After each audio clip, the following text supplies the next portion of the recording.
We are so delighted to welcome you to our third discussion group on Mulieris Dignitatem, which is on the dignity and vocation of women.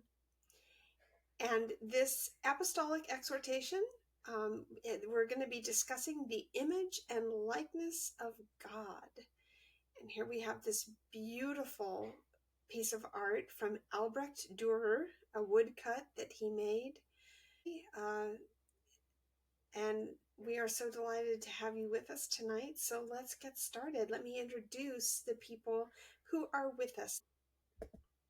I am so happy to welcome Joan Bauer, who is a first-time novelist and has just now launched her book, The Bicycle Messenger.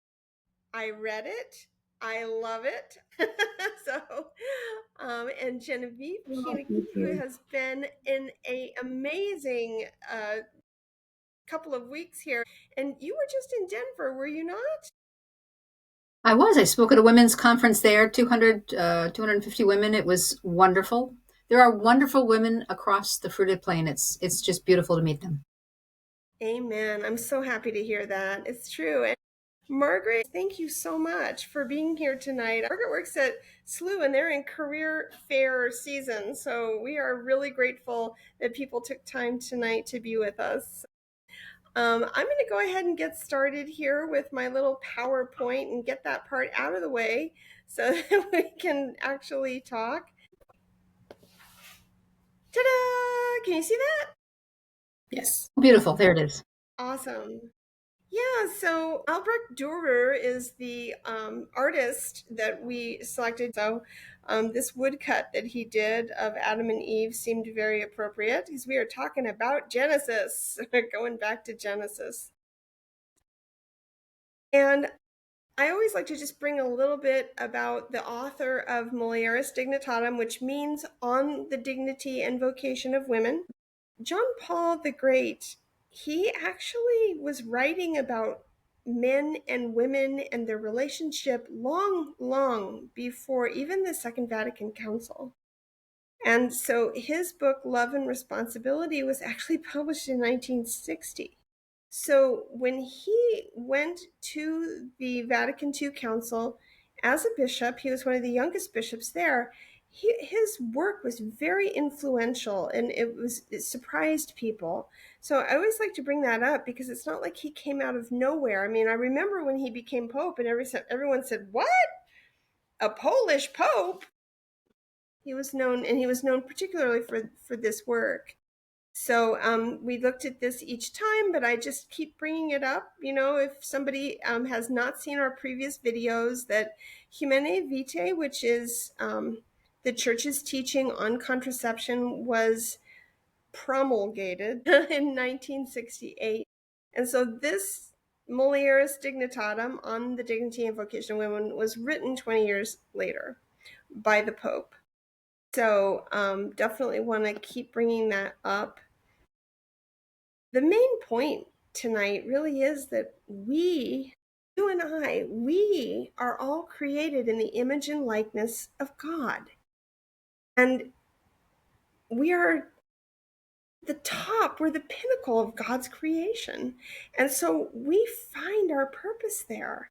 And the way that these two sections of Genesis present men and women as equals. It's not the case that Adam, before the fall, was supposed in some way to be better or to be superior to, or in particular, that his role with Eve was not to be her overseer, but to be her helpmate.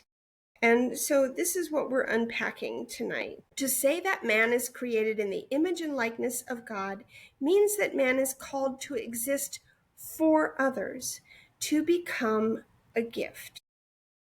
And I think this is the key point that is so brilliant about how St. John Paul II sees sexuality between men and women, that we are to be a gift for one another. And in the case of someone in religious life, to be a gift to the world for the sake of the kingdom. It's so beautiful to me. And marriage at its core and the relationship between a man and a woman is a gift to one another first, but then a gift to their children and to their community. And particularly this week, again and again, I'm reminded how vital and how beautiful a loving marriage can be for the sake of the world. So our summary is that in the book of Genesis, humans are created in the image and likeness of God and equal and called to be fruitful and multiply. And then there's that whole section about being a person, being in communion, and being a gift. To live in community through a true gift of self. And then finally, we have this biblical anthropomorphism. What he really is trying to say is that God is the one who creates, who generates.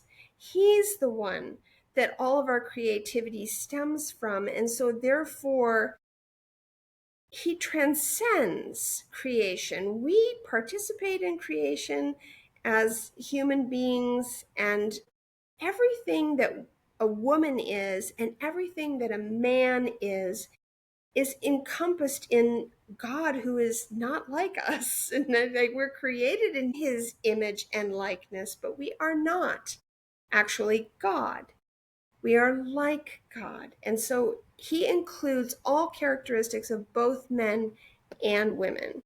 So put this up here so I can see. And to be called to live out that sincere gift of self, our full dignity and vocation, which mirrors the love of God. We're mirroring, which is his love.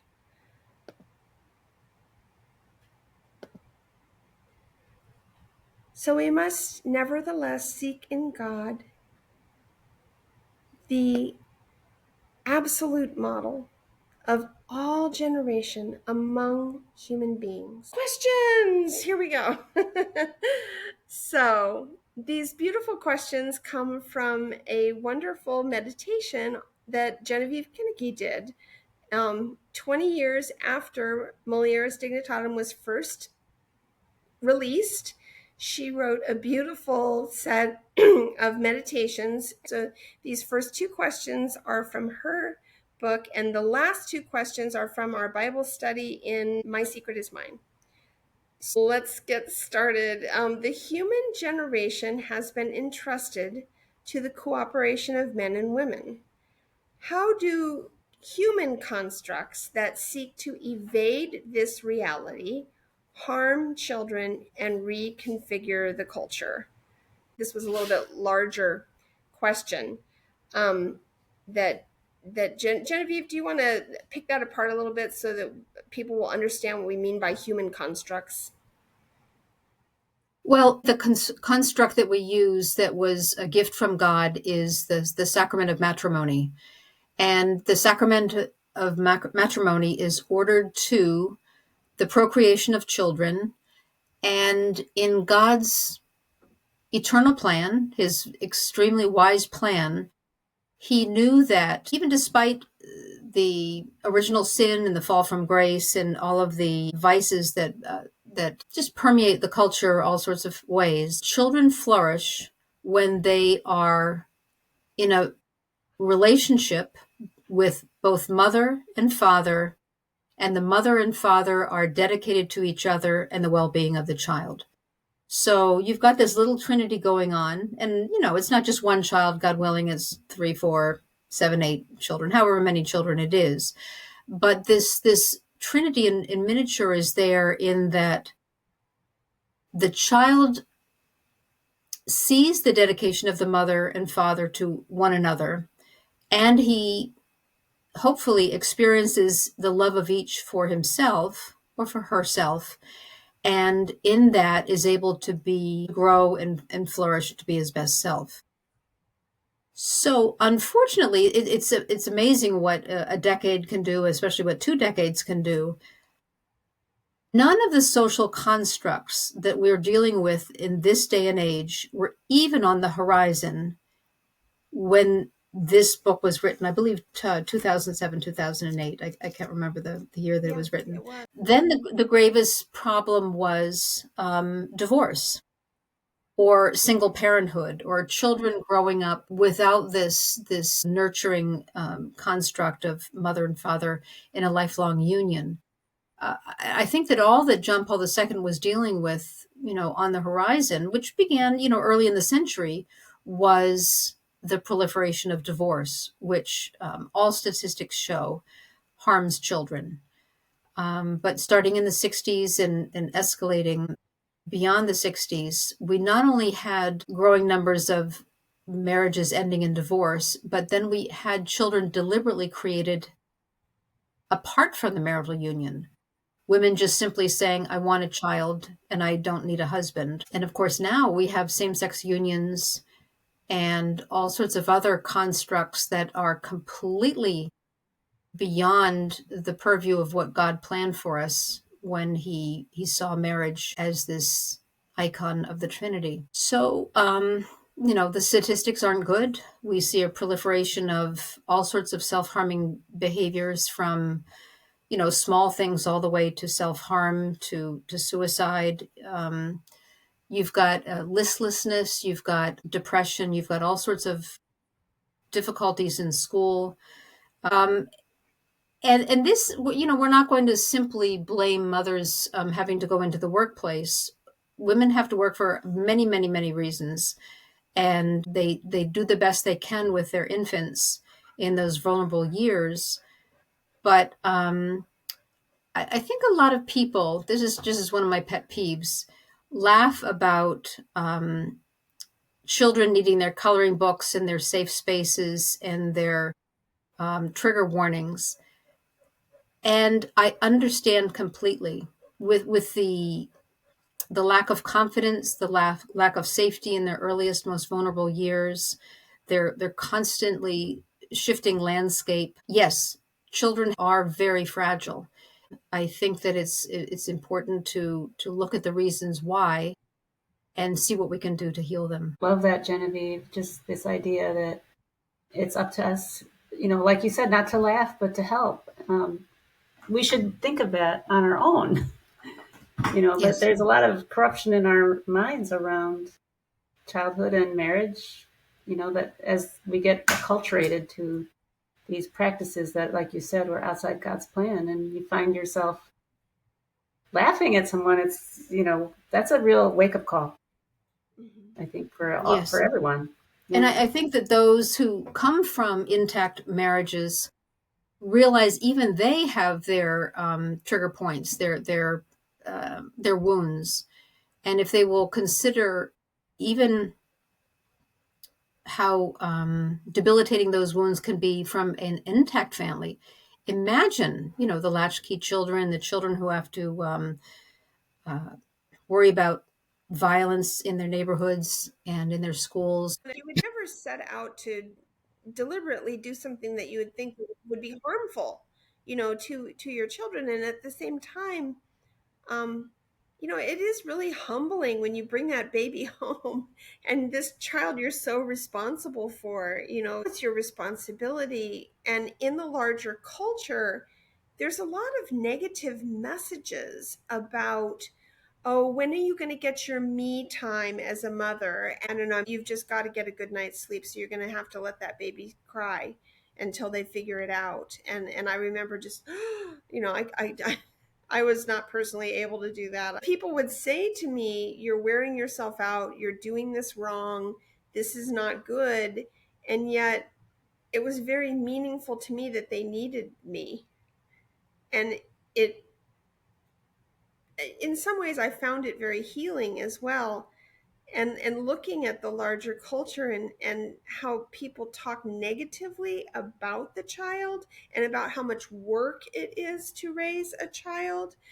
I look back now, I mean, sure, at the time it was really hard, but I guess our family culture, which is kind of where you start me. I mean, this is where I'm going with it, is that, when you talk about reconfiguring the culture, there's a family culture that starts that, where you're grateful for every single one of those people in your family. And sometimes you can feel as if we've got family members who maybe still don't quite understand why we did what we did or why we do what we do.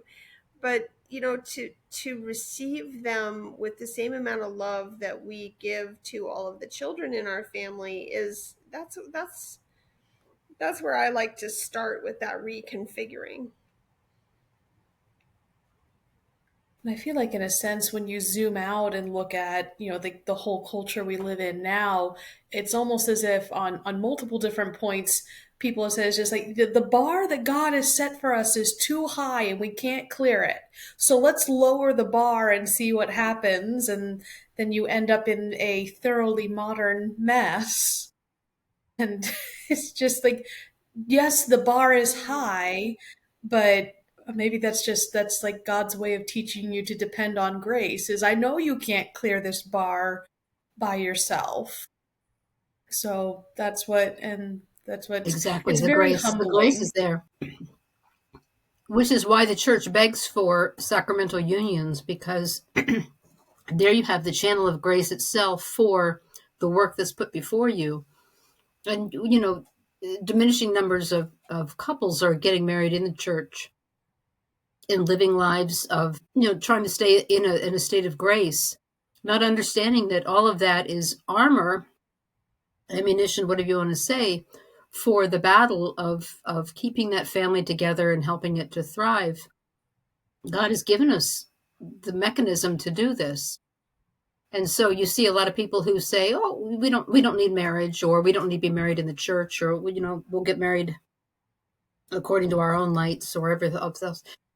I think we all know that marriage is extremely difficult under the best of circumstances. Yeah. And actually, in the historical sketch, for those people who have not seen the full issue of Secret is Mine this month, there's a whole bunch of stats that I threw out there in the historical sketch just talking about marriages. I think there was just over 200,000 marriages among 72 million Catholics in 2024. That's a That's a shame. low number. And the highest number of Catholics ever in the United States was recorded in 2005. We had 81 million Catholics in 2005, and it's dropped down to 72 million. 81 million in 2005, 72 million in 2024. And the baptism and marriage rates among those are very much smaller. It is eye-opening to look at all those statistics because so often we're fixated on just our particular parish. And if our parish is doing okay, we usually think, oh, everything must be fine, because you don't think about the rest of the bark of Peter. I do think young people are starting to see that, though. I do believe that the younger generation is really hungry for tradition and looking for that stability. So we may be sounding the alarm and we may be unaware of how things are already turning. So I hope so. anyway, the second question is, being a person means striving towards self-realization, which can only be achieved through a sincere gift of self. That's from Mulieris Dignitatem, paragraph 7. How does this Catholic view of personhood differ from the secular understanding of the individual? I guess one thing that comes to my mind as I'm reflecting on that is that the secular understanding has always felt very impersonal and very transactional to me, where it's just like you are in your own little bubble and you can press up against somebody else's bubble but don't break through it and things like that. Just especially noticing that in like the students I teach in my career development course, the students who have been coming to us for the career fair prep workshops we've been hosting. where they all come in, and and they get that like one-on-one connection, and we're answering their questions and we're working with them specifically, and they come away saying, oh wow, I feel so much more confident that like the gift of ourselves that we're giving through our jobs, through the knowledge we're sharing with them, makes that impact on them. And I can see it increasing their confidence. I spoke with a student who I was teaching who's Mm-hmm. like coming up on graduation in 6 months. And it's like, can I really start applying for jobs now? Won't I be bothering them if I'm applying to a job and I don't have my degree yet? It's like, honey, you are about to have your degree and they will be delighted to hear from you. So, yes, go out there. I don't even know how or why we ended up in all our own little bubbles. But yeah, down with the bubbles. Yeah, I just Exactly. feel like Good for you. selfhood is like something that people think they have to derive it from within, and selfhood actually comes from God and from relationship. And it's a lot of stress to think that you have to build up a self on your own. You don't. It's given to you. And I always tell, like, a friend, any friend of mine that's upset, I always tell, you are loved just for who you are, just because you are. You don't have to earn it. You don't have to, yourself exists in the mind of God, and that's where it originates and that's where it's going. So I feel like I feel bad for people who are struggling to feel like it's all on them. Yeah. But I think that's beautiful, Margaret, because when you look at this document and you keep thinking, okay, how in the church do I do this? And you're not in the church. You're at a university, and you're exercising your gift of self there, and nurturing and mothering these young people, and helping them to discover, how they're called to use their gifts. First, what the gifts are, and then how to use them. You can do this anywhere. You can do this anywhere with eye contact and taking a moment. It sounds like you're very well suited to the job, and it gives you an opportunity to give a gift of yourself to these young people, and you may never see them again, and that doesn't stop you. You just say, no, this is what I need to Yeah. do. Because I got you right now, so I'm going to pour into you what I got. I can't remember if there was a definite point when I decided I was going to do this, but just like trying to smile and hold doors open for people whenever I could, just like on the walk from the garage to the office as we're going back and forth. So often you get people to smile back, and it lifts you, it lifts them, to the point where you kind of feel disappointed when they're hiding behind their phones or they've got their headphones on. Even that is just like, it's the most basic level of self gift, is just a smile, because that says I see you. Mm, Yes, to make every human encounter human. So, right. so beautiful. There's a kind of a utilitarian perception of what Yes. it means to be a person in our culture, where what's in it for me. Like if I'm nice to everybody else, they might be nice back to me, and that's what's in it for me. But even more deeply, I think that there's a lot of people who are that how will this benefit me? I'm going to only do things insofar as it benefits me. And it's particularly sad because then you get to end of life issues where there are people who honestly and truly believe that if you can't connect, well, then you don't matter. If you're an old person and you can't connect, then it doesn't matter, you don't matter somehow. And so and this is, nothing could be further from the truth, but it's so sad. And I think it leads to a lot of spiritual problems for many people, especially as they approach the end of their own lives, or the end of their loved ones' lives, and they're trying to make sense of it, and it doesn't make sense because they're in the wrong worldview. Well, it's like what Joan said earlier. They're loved for who they are, not what they can contribute, or whether they are, you know, having lives of value, as people say now. The thing is that they are made to the image and likeness of God, and there's a value to suffering as well. And to say, I see you, I understand that you're suffering, but I'm with you through this, and we will take it hour by hour.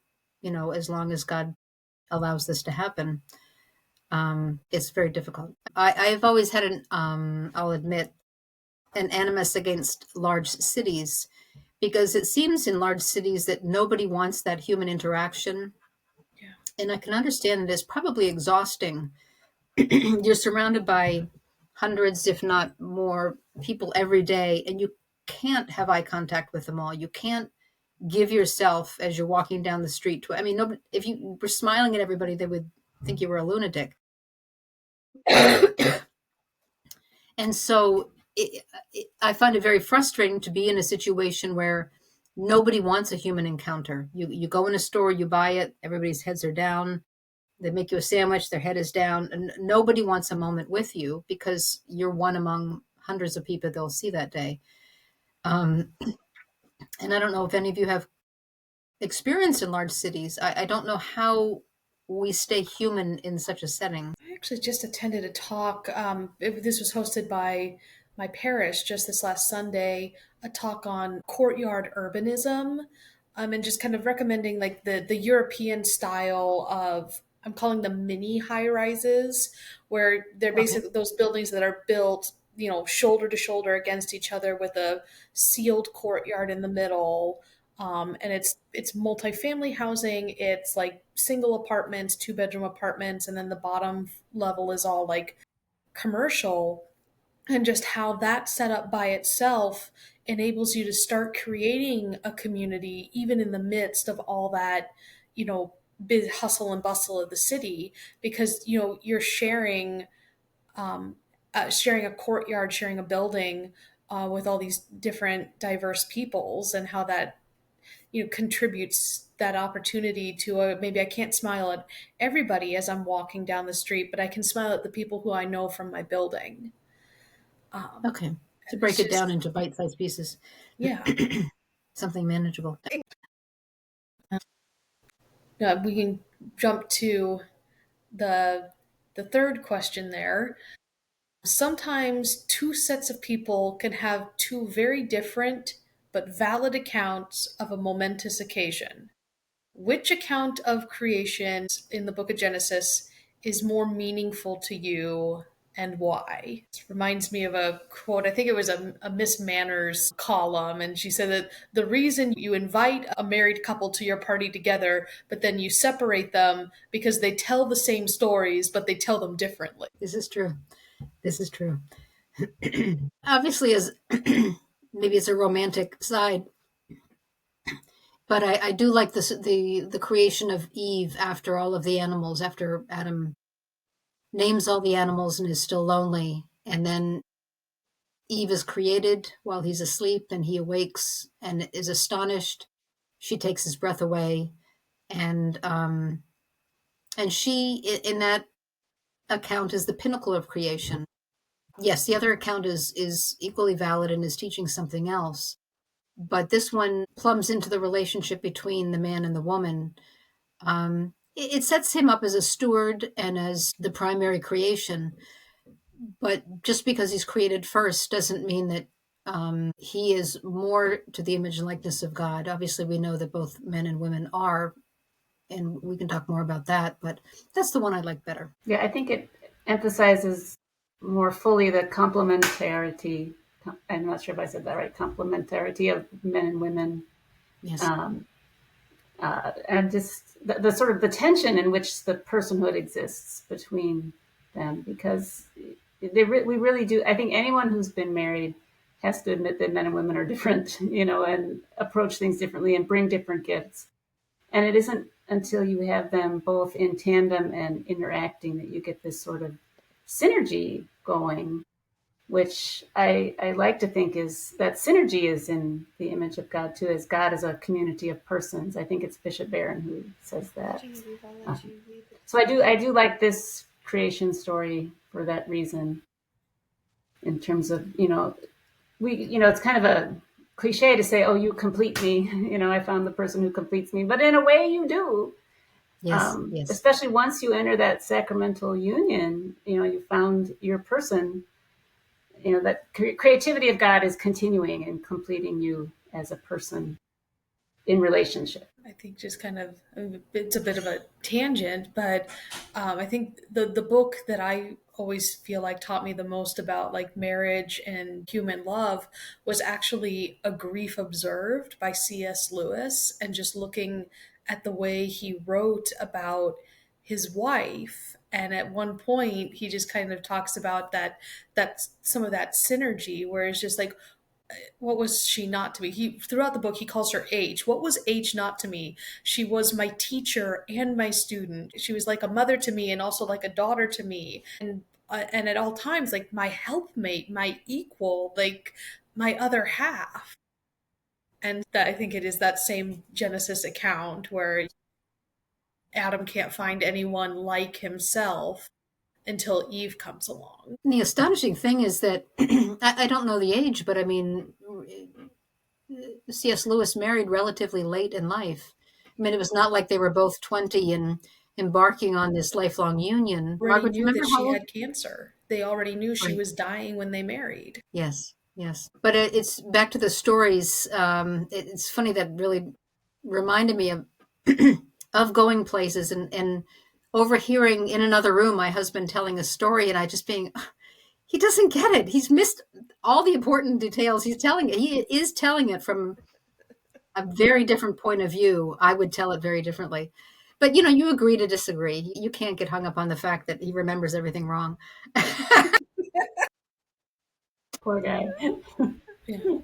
I almost wonder if we could go out on a limb and say that like women prefer that this second Genesis account with which goes into details about the creation of Eve, while men prefer the first account, which is just like here's day by day this the situation summary. Right. This is what happened. Yes, and just keeping out of the personal. Yes. I guess then that reminds you all over again just how clever God is that He managed to, shepherd along the development of two valid creation accounts that were going to speak to the two sides of quirky humanity that He created. This is true. And of course we don't devolve into stereotypes. I mean, there's a range of women and there's a range of men.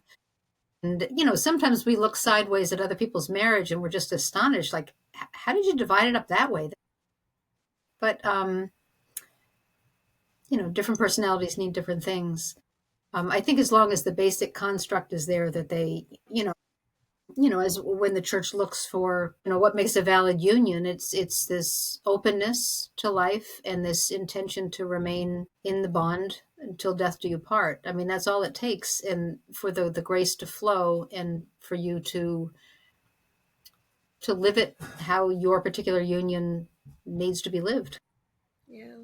There's also a mutual respect in that, especially in that second account where, Adam says, "Oh, and Eve, he called her name Eve because she was mother of all the living." Like to me that seemed like his way of saying, "I have so much respect and so much adoration of who you are in my world, more even than just a helpmate, but truly a mother." And Oh, that I beautiful, found that to be beautiful. very deep. I hadn't thought of that. I like that idea. Yes. We don't say that Adam is father of all the living. That that's for Eve, that title. That's interesting. But I think what you said about being open to life, Genevieve, obviously applies to being open to children. But I think it also applies to being open to whatever is going to come along. When you make those vows, sickness and health, richer or Exactly. poorer, you got a chance of getting the poorer and the sicker. And you don't know if it's going to happen. When we all assume our lives are going to unfold in a successful way, and perhaps the life that is most successful is the one with the most adverse circumstances. You don't really know what's going to lead you to holiness, but you have to be No, prepared I can for think of anything. this one setting. It's a boarding school near where we lived previously, and they would have these house parents, which would be the young professors and their wives. And so they would have a little apartment set up, and they would say, okay, you get free room and board, but you need to take care of the students in this dormitory. And these young wives would just they'd feed the young men, and they would welcome them, and they were far from home, and they would just be there for them. But I think of all of that energy. I mean, usually they were in their late 20s, early 30s, and they had all that energy to love all of those teenage boys and girls, whatever the dormitory was, and alongside their own growing family. And I mean, the thought of it's just exhausting to me, to take on all of that. But they were so enthusiastic about it, um, and you never know who you're going to be called to mother or to Right. father. Right. Um, but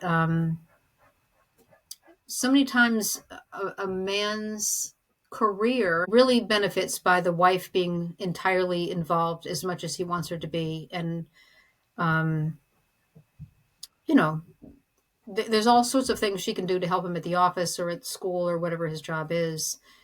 And I think that support means the world to him. Sure. We'll move then to our final question in the discussion. So, about and I apologize, I may say this a little bit incorrectly, but the Enuma Elish, which was the Babylonian creation myth and kind of the impetus for, our Hebraic ancestors to create these accounts in Genesis that we have now. It was meant to contrast with the Enuma Elish, where you have basically all of these raging, angry, scary deities.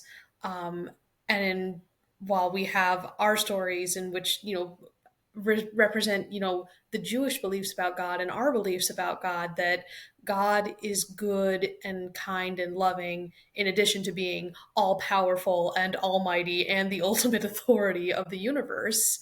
But we're meant to be, we're part of his plan. We're not some accident that like one demigod made and another demigod is trying to wipe out. And so how when looking at the contrast between those myths, how can those affect cultures? Well, I think whenever you have a multitude of gods, like you say, warring against each other, and they each have uh, tremendous defects. If a god has a defect, which is, envy or rage or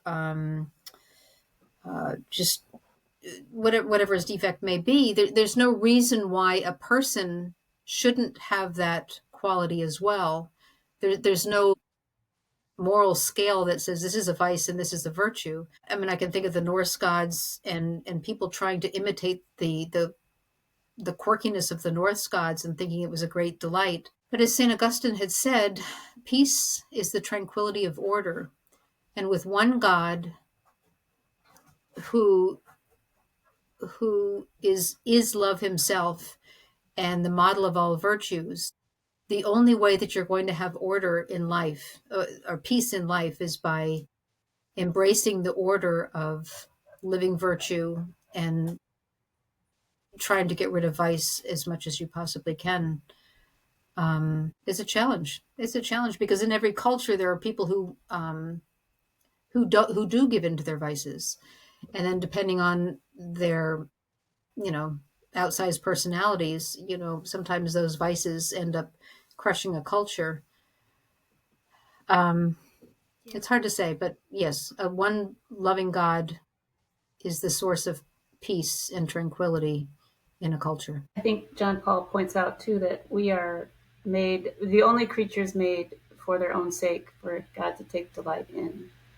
And if you think of a God who made you for that reason, rather than a pantheon of gods that we made in our image, which is a fallen image, like you were describing, Genevieve, um, like you said, we can aspire to please that creator whose standard of measurement is holiness, Mm. not who won the argument this week or who's more powerful. And we think about God's justice in addition to his mercy. Sometimes we're afraid of that word justice. At least I know I am. Like, I can never measure up to God's justice, but who else's justice would I like instead? There isn't any other that is good Yeah. or fair or truly just. Yeah, definitely. I think that's a great question to ask, is like, who else's justice would you want? Is just like, yeah, definitely I want the benevolent creator God. And I feel like in a way, this benevolent creator also sets up the New Testament and the incarnation to be even more shocking. Is like, not only do you have a benevolent creator, you have one who was like so enamored of us that he took on our flesh, and in a way like every other like pagan god puts on humanity the way you or I would put on a Halloween costume. Our benevolent God Right. took on our very human nature and then suffered and died because we were that beloved. And it's just like, why would you ever want any other any other deity? This is the one who cares.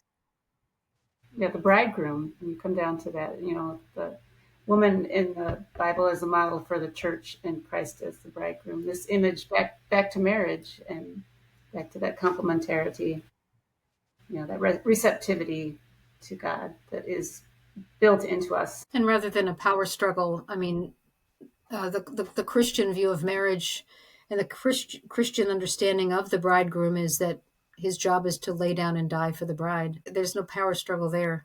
Right. But back to what you were saying about justice, I had a phenomenal class on the Trinity, and obviously God is one. And near the end of the semester, we were talking about the seeming dichotomy between justice and mercy.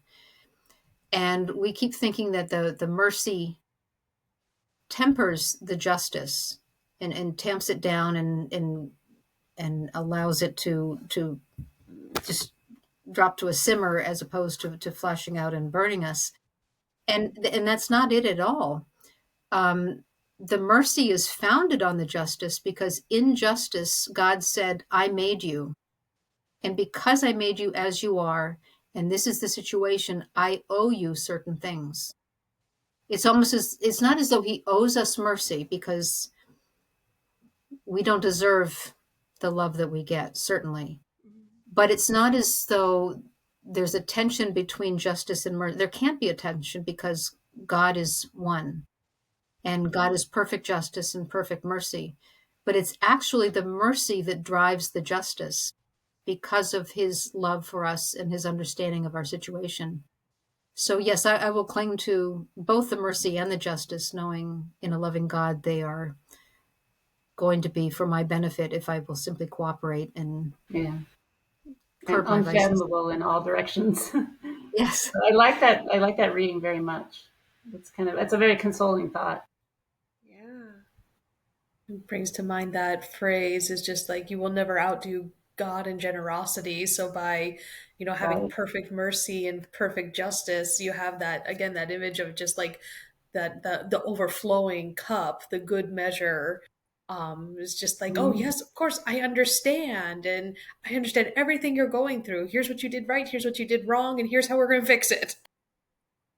Yeah. Yes. Yeah. Yes. Yes. That's a beautiful image.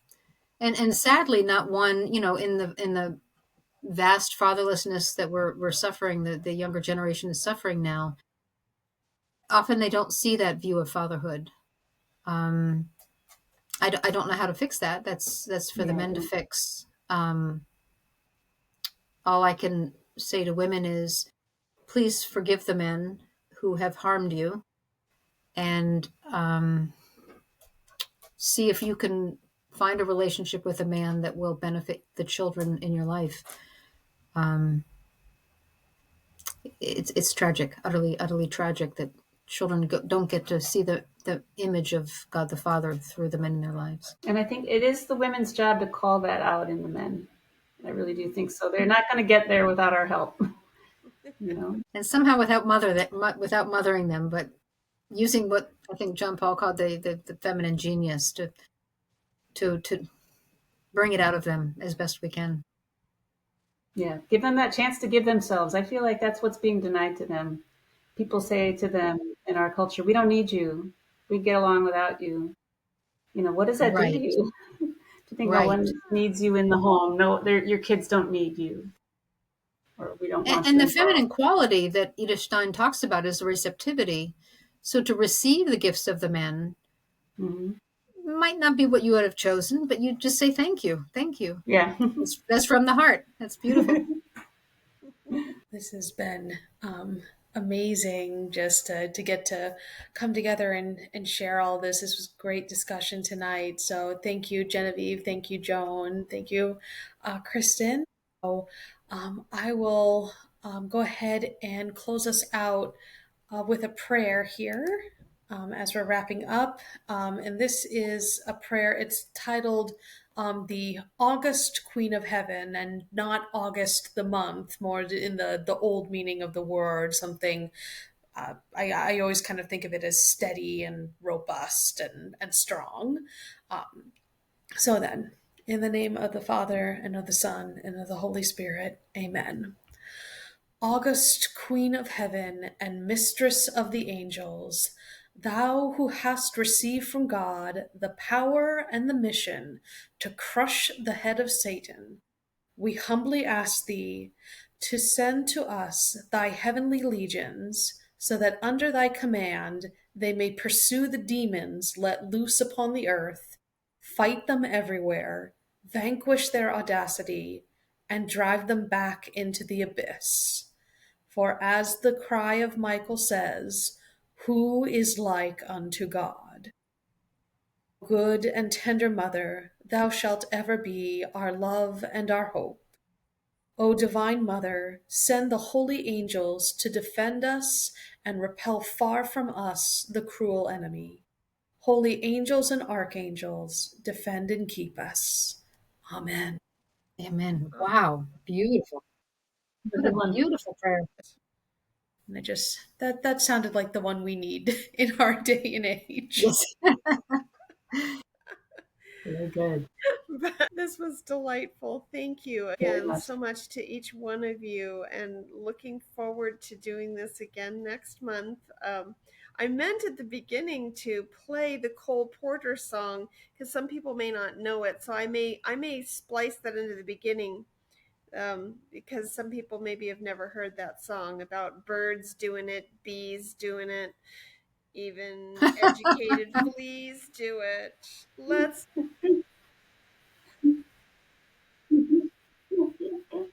but anyway, definitely excited to talk with you all again, and thank you for being a part of it. Good night. Thank Take you. care. Good God night. bless. Bye bye. Bye.